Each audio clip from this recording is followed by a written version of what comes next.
The Galactic Concord had ruled the stars for 12,000 years. 700 alien species lived under its laws, traded in its markets, and followed its commands without question. The elder races sat at the top, making decisions for everyone else. The younger species learned to stay quiet and obey. When humanity discovered faster than light travel 300 years ago, the galaxy looked at them and saw nothing special. They were small. They were young. They lived such short lives that most aliens considered them barely worth noticing. The elder races called them clever animals who had accidentally stumbled into space. Ambassador Lisa Monroe had heard all of this before. She stood outside the Grand Assembly Hall on Nixira Prime, waiting for the doors to open.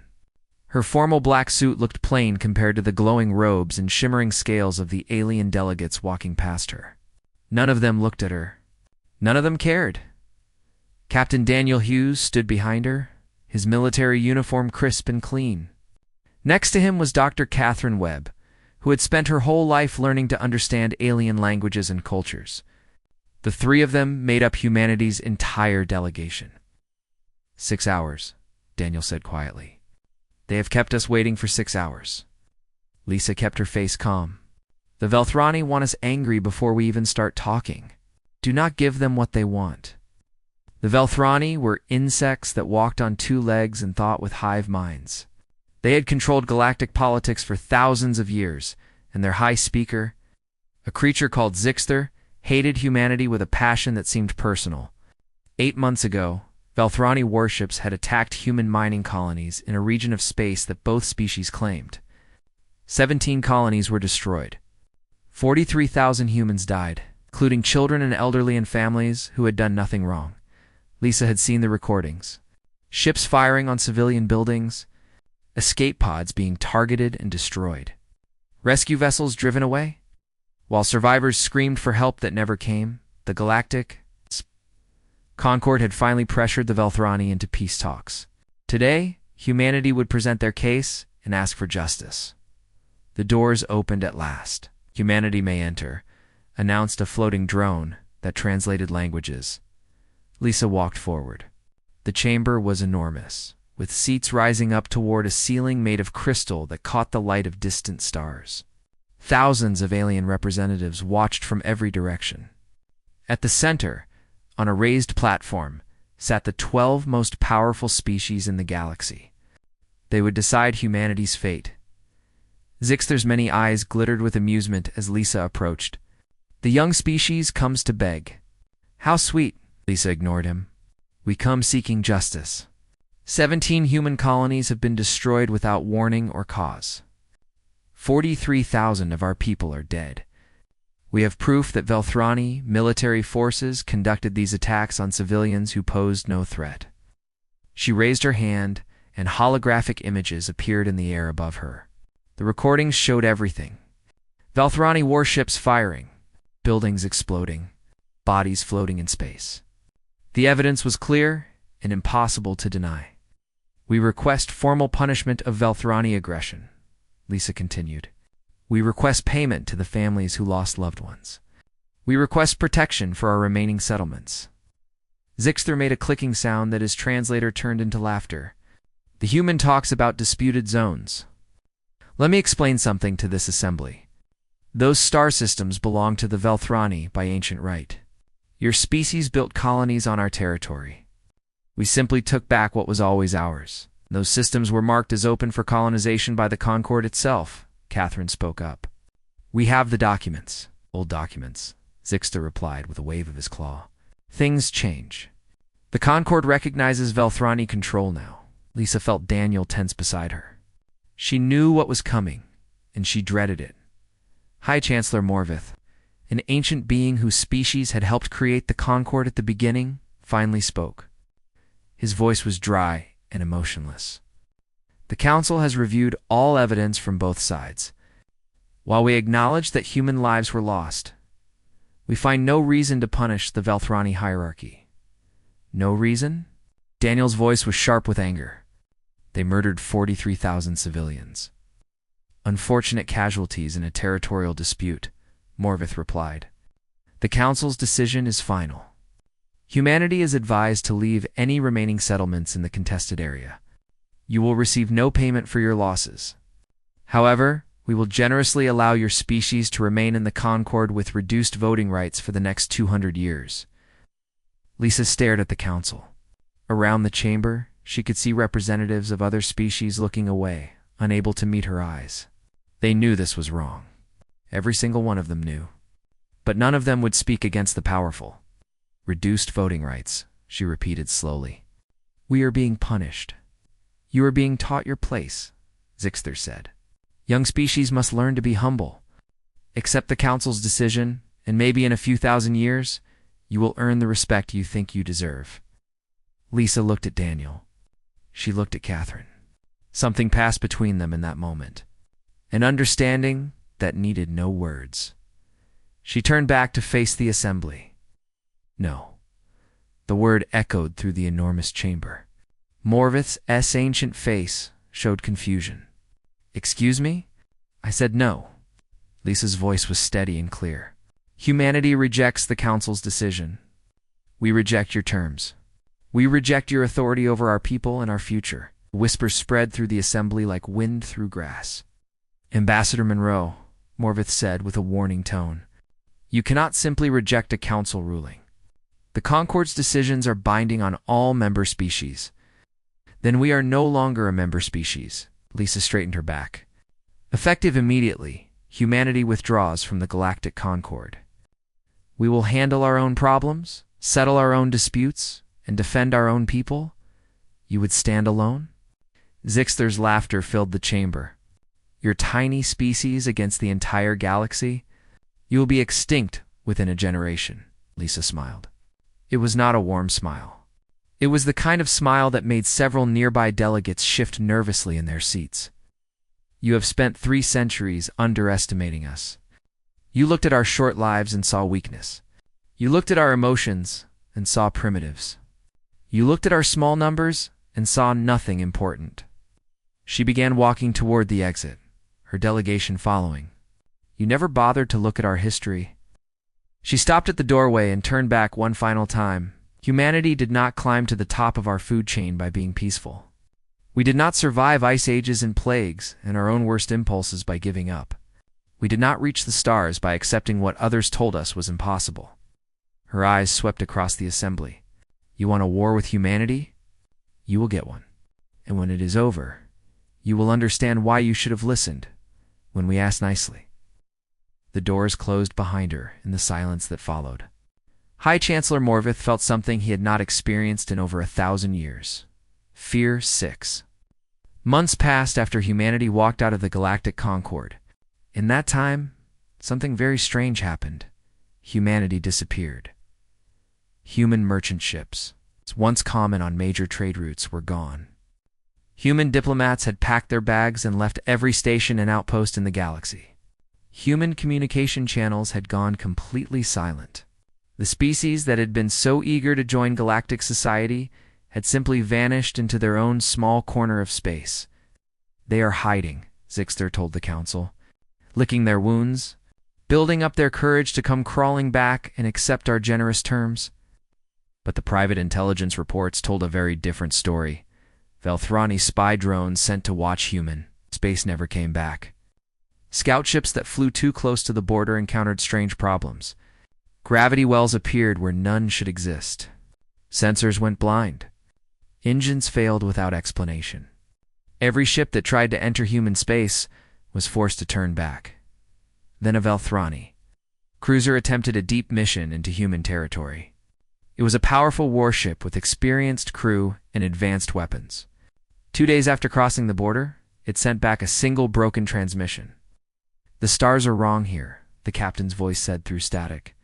They have done something to the stars themselves. After that, the cruiser was never heard from again.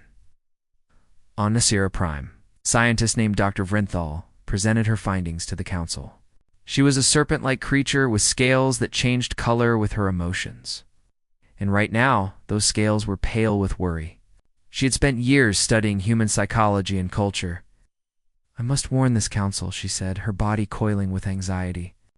We have made a terrible mistake. Explain yourself, Morvith commanded. Vrenthal activated a holographic display showing human history. Humans measure their recorded past in only 6,000 years. In that tiny amount of time, they have fought over 15,000 wars.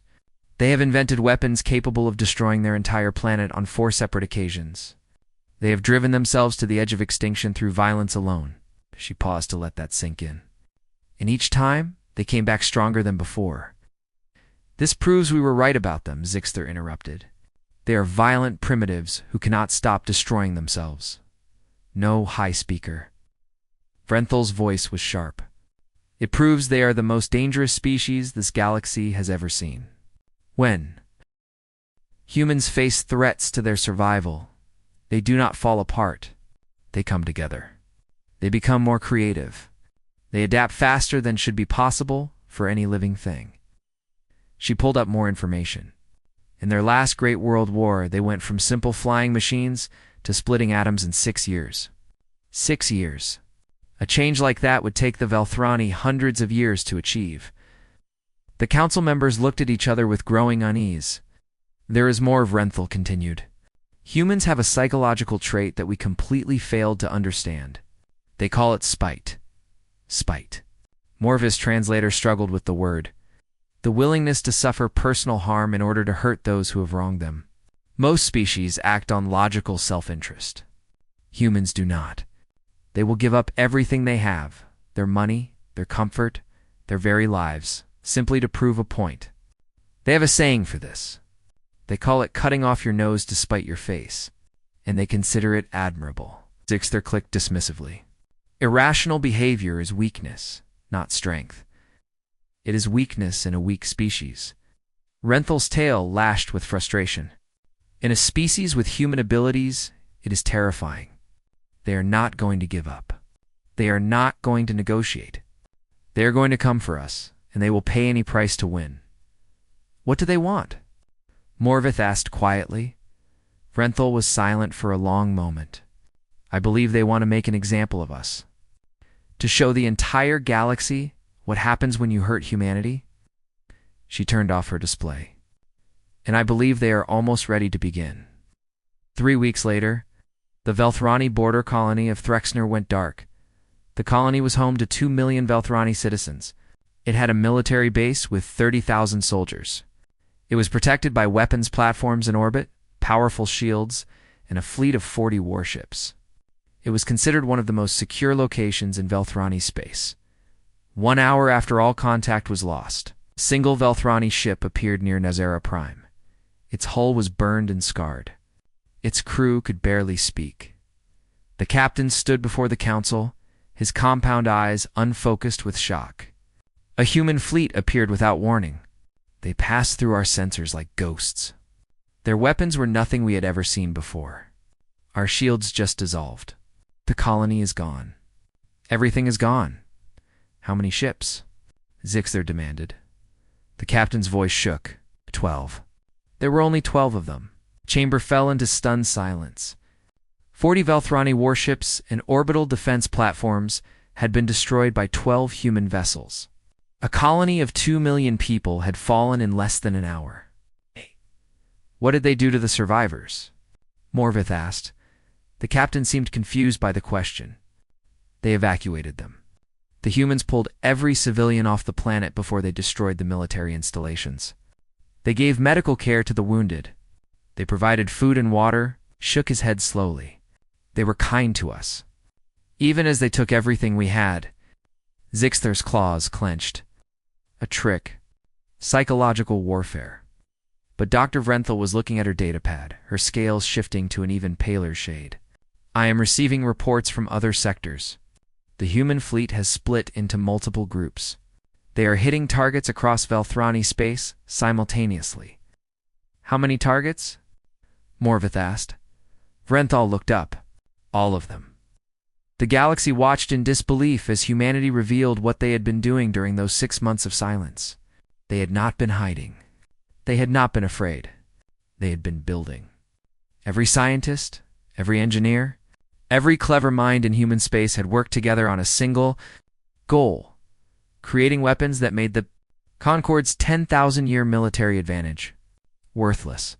The war that everyone thought would take generations was over before it truly began. The Velthrani hierarchy, which had dominated galactic politics for millennia, was falling apart in a matter of weeks, and somewhere in the depths of space, Ambassador Lisa Monroe watched the reports come in and felt no joy at all. "We tried to warn them," she said quietly, to no one in particular. "We tried so hard to make them listen." But they had not listened, and now they were learning why that was a mistake. Admiral Nathan Cole stood on the bridge of the assault carrier, relentless, and watched the tactical displays with calm eyes. Around him, crew members worked at their stations with quiet efficiency. Nobody spoke unless they had something important to say. 200 human warships moved through Velthrani space in coordinated groups. Each ship had been built in secret over the past 6 months. Each one carried weapons that the galaxy had never imagined possible. Admiral reported Lieutenant Amy Peters from her sensor station.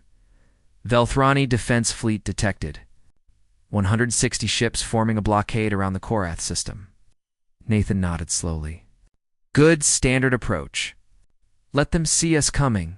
Commander Grace Patterson, his second-in-command, looked up from her console. "Sir, they outnumber us 3-1 in that sector. I know." Nathan's expression did not change.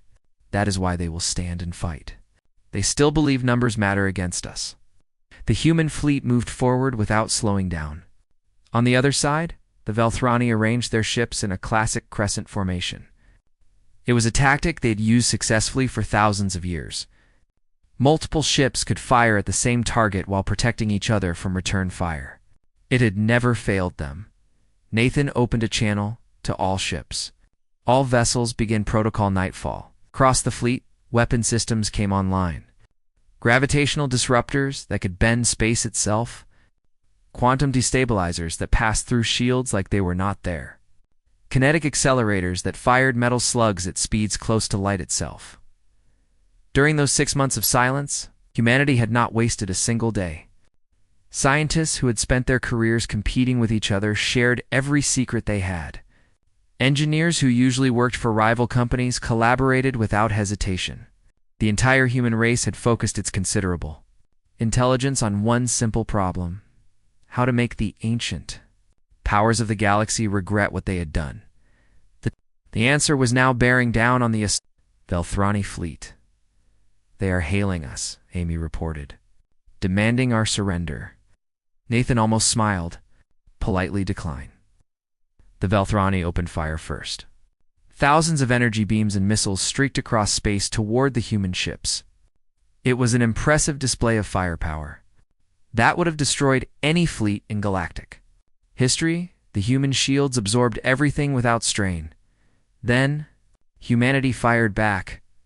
The battle lasted 11 minutes. When it was over, 160 Velthrani warships had been reduced to clouds of spinning debris. The crescent formation that had never failed them had been torn apart like paper in a storm. Human losses amounted to 4 ships damaged, none destroyed. Nathan watched the tactical display update with cold satisfaction. Signal surviving vessels.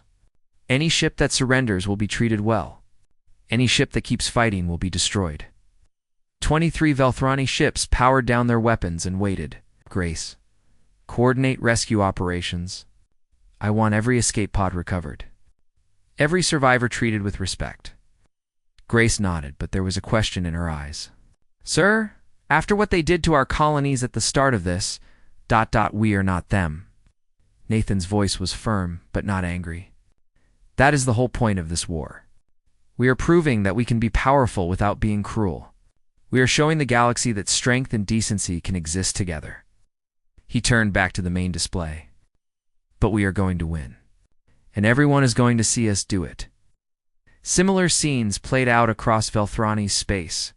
Colony after colony fell to human forces. But they were not destroyed. They were captured and protected. Human soldiers secured cities with as few casualties as possible. Hospitals continued to operate. Food supplies were maintained. Civilians who expected to be slaughtered found themselves being helped instead. Everywhere the humans went, they left behind a simple message broadcast in every language: This is what happens when you underestimate humanity. Remember it. And remember that we chose to be merciful when we did not have to be. Don Nagella Prime, the Galactic Concord, watched its oldest member fall apart. High Speaker Zixter demanded that the Council send military forces to help, but the other members refused. We cannot fight humanity, Morvith declared. Their technology is generations ahead of anything we have. Direct battle would mean our own destruction. Then what? Zixter's rage made his translator crackle with static. We just let these primitives conquer us. They are not primitives. The voice came from Ambassador Trelenok, representative of the Methrony Coalition, a species that had always quietly resented Velthrani dominance. They never were. We just refused to see it. He pulled up reports on his display.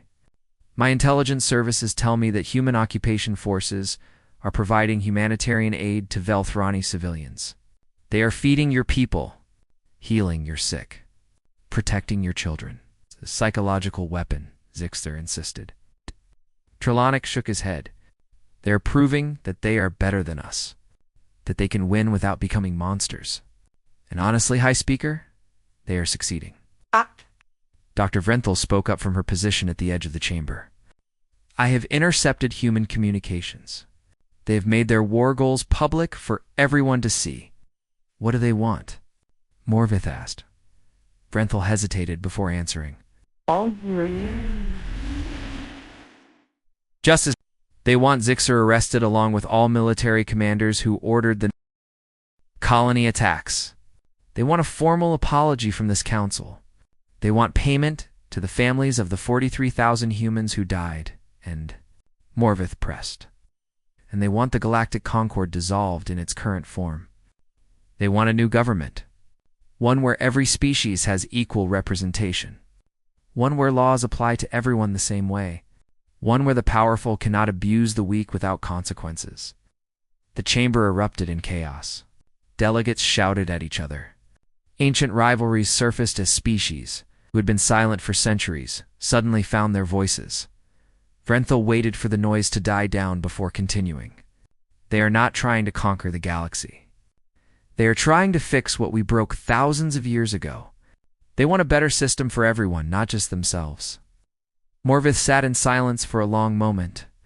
Then he spoke words that surprised everyone in the chamber, including himself. He said slowly, we should let them. 1 year after the war began, the Velthrani hierarchy officially surrendered. High Speaker Zixter was captured while trying to escape on a private ship.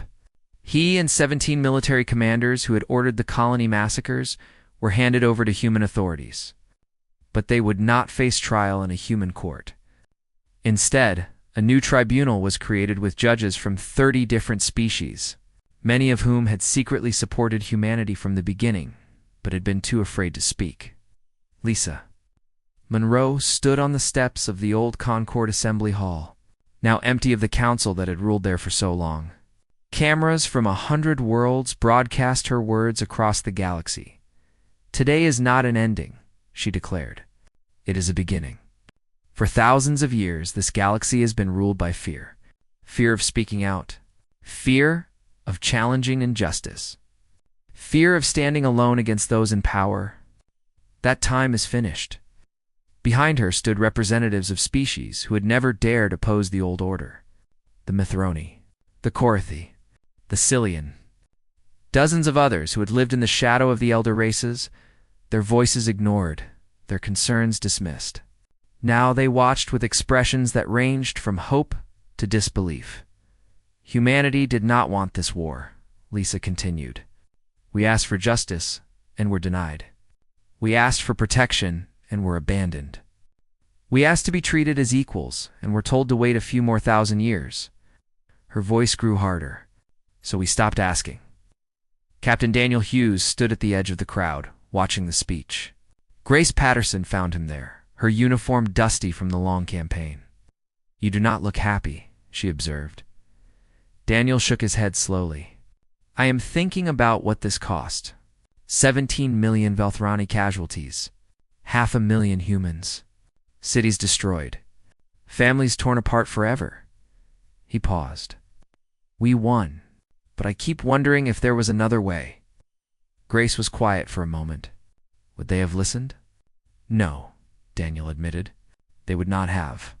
That is what makes all of this so sad. It did not have to happen. All they had to do was treat us with basic decency.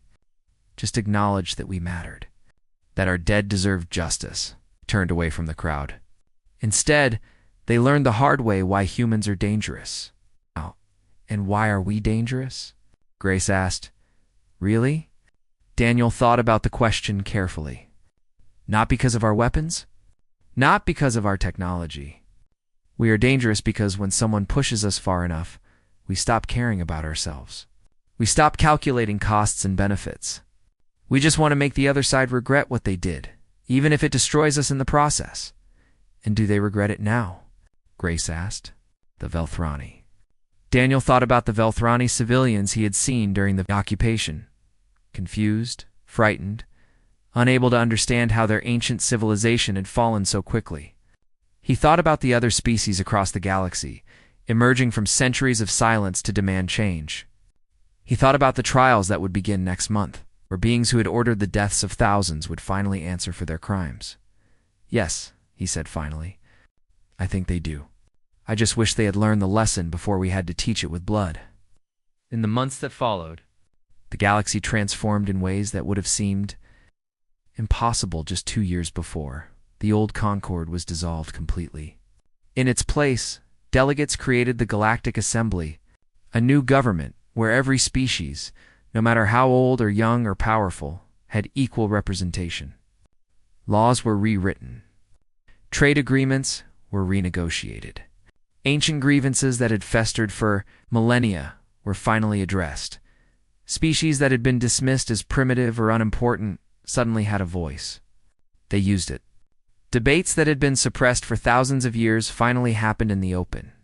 Sometimes they were angry. Sometimes they were painful. But they were honest. And that honesty began to heal wounds that everyone had pretended did not exist. Humanity, for its part, surprised everyone by stepping back. The war fleet that had brought the Velthrani to their knees was reduced to a small peacekeeping force.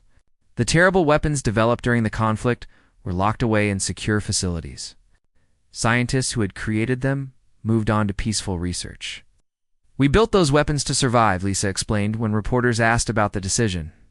Not to rule. We have no interest in becoming like the people we fought against. But the galaxy remembered what humanity could do when pushed. Every species, from the youngest to the oldest, had watched a civilization of 8 billion humans defeat an empire of 300 billion through determination and cleverness and spite. They had seen the impossible made possible, and they remembered most of all the moment when Lisa Monroe had said that single word in the assembly hall. No, the moment when humanity refused to accept injustice any longer. The moment when the galaxy realized it had made a terrible mistake. Admiral Nathan Cole retired from military service and took a position teaching at a new academy, where young people from many species learned together. Grace Patterson went with him as an instructor. They spent their remaining years teaching a new generation that strength without wisdom was worthless, and that the greatest victory was one that never required fighting at all. Daniel Hughes returned to civilian life and tried to forget the things he had seen and done. Sometimes he succeeded. Mostly, he did not. But he found some peace in knowing that the suffering had meant something, that the galaxy was genuinely better because humanity had refused to stay silent. Lisa Monroe continued as humanity's chief diplomat, working to build bridges between species that had been enemies for longer than humans had existed. It was difficult work. Old hatreds did not disappear overnight. But slowly, year by year, progress was made, and throughout the galaxy, a new understanding took hold. Humanity would always prefer peace. They would always try talking first. But they would never again accept being treated as less than equal. And if anyone forgot that lesson, there were plenty of others willing to remind them what had happened the last time. 20 years had passed since the war ended.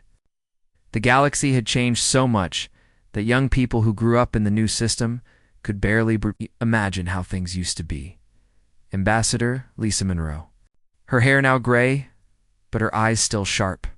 walked into the Galactic Assembly chamber one final time. She was retiring today, and the Assembly had asked her to give a farewell speech. Representatives from hundreds of species filled the seats around her, watching with respect that would ha. We'd been unthinkable when she was young. The chamber itself looked different now. The old arrangement where powerful species sat above everyone else had been torn out and replaced. Now every delegation sat at the same level. The crystal ceiling still caught starlight, but somehow the light seemed warmer than before. More welcoming, Lisa reached the central podium and looked out at the gathered delegates. She recognized many faces, friends she had made over the years, former enemies who had become allies, young diplomats from species that had only recently found their voices. When I first entered this chamber, she began, I was a young woman representing a species that had only known the stars for 300 years. I stood before beings who measured their history in ages, and I asked them for justice. She paused, letting the memory settle over the room. They said no. The chamber was silent. Even now, 2 decades later, that moment carried weight. I sometimes wonder what would have happened if they had listened. If they had simply acknowledged our losses, offered fair payment to grieving families, treated us as equals instead of children who needed discipline. Lisa shook her head slowly. We will never know the answer, because they did not listen. They could not imagine a universe where a young species could challenge the established order. She activated a holographic display showing a map of the galaxy. Human territory was marked in blue. It was larger now than before the war, but still a small fraction of the whole. Today, humanity is a respected member of the Galactic Assembly. We trade with species who once looked down on us. We work together with former enemies on scientific projects that would have seemed like dreams a generation ago. We have shown that we can be partners, not just warriors. The display changed. Images appeared showing joint colonies where multiple species lived together. Research stations where scientists from different worlds collaborated. Schools where children of 100 civilizations learned side by side, but we have not forgotten who we are. Lisa's voice hardened slightly, just enough to remind everyone listening why they had learned to respect her. Humanity will always be willing to talk. We will always prefer diplomacy to fighting, cooperation to competition, but we will never again allow ourselves to be dismissed. We will never again accept injustice because challenging it seems too hard.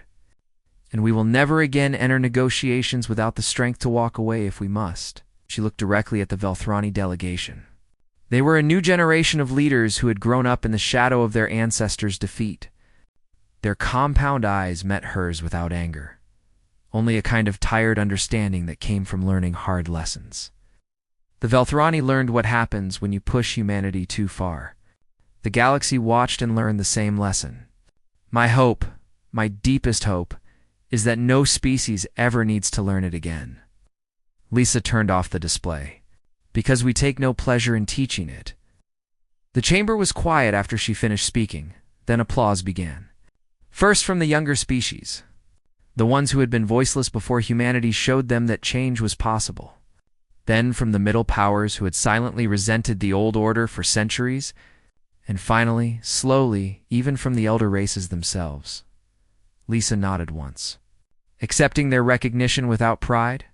As she walked out of the chamber, for the last time, she passed Dr. Catherine Webb, who now served as Earth's permanent representative to the Assembly. Well done, Catherine said softly. You really think the peace will last? Lisa considered the question.